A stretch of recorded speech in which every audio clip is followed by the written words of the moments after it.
The Buster Rifle is supposed to only have 4 charge shots, but with ballistic, you can actually turn it into infinite ammo. Normally, each charge shot consumes the entire magazine, meaning a standard Buster Rifle only has 4 charge shots at maximum. However, when ballistic activates his ultimate, the weapon stops consuming ammo entirely, allowing the Buster Rifle to keep firing for longer than it normally should. And that's just one of the mechanics in this event that can completely change how the fight plays out. So in this guide, I will break down how the Buster Rifle works, how to use Bit Staves effectively, and which wildcards are actually worth picking. Buster Rifle has 2 firing modes, uncharged shots and charged shots. If you fire the rifle without charging it, it shoots a 60 damage laser, which behaves very similarly to the old charged rifle before Season 18. However, when using the rifle's area flying ability and charging the shot, the Buster Rifle becomes extremely dangerous. The player can scan and shoot enemies within 200 meters, which is nearly half the map. A fully charged shot can knock a full health enemy if they stay inside the blast area long enough. But this ability comes with a major weakness. The player becomes completely stationary while firing, which makes them an easy target if you have line of sight. The problem is that Buster Rifle shots can pass through buildings and terrain, so sometimes you may know where the shot is coming from but still won't be able to shoot the players directly. Another issue is that beam's visual effect can hide the enemy's exact location, making it difficult to counter them directly. Before the shot lands, you will see a large warning sign with a blue cylinder showing the impact zone. If you see this, immediately move out of the area because staying inside the zone can easily get you knocked. Another mechanic many players don't realize is that you can slightly adjust your aim while the weapon is charging up. This allows you to correct your aim if the enemy moves while you're charging the shot. Bit Staves had 2 different modes, defense mode and drone mode. You can tell which mode is active based on the icon color and the position on your screen.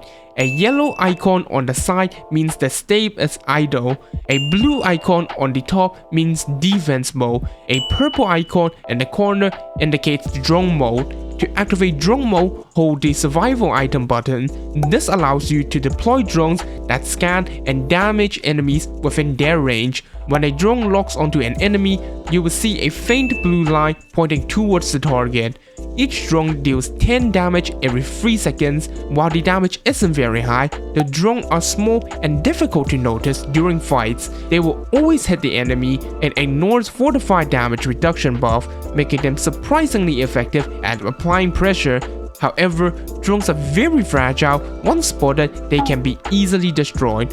For defense mode, simply tap the survival item button. This mode grants 50 additional shield HP, and the shield will slowly regenerate over time.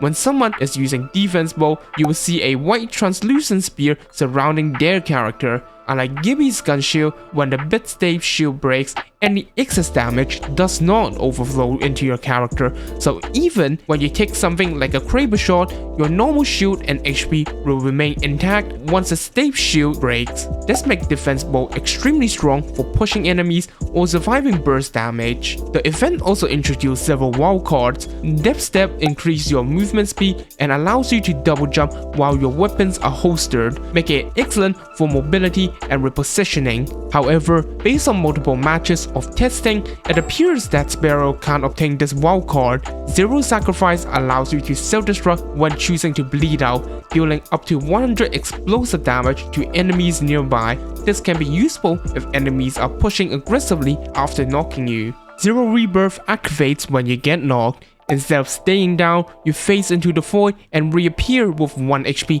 and health regeneration.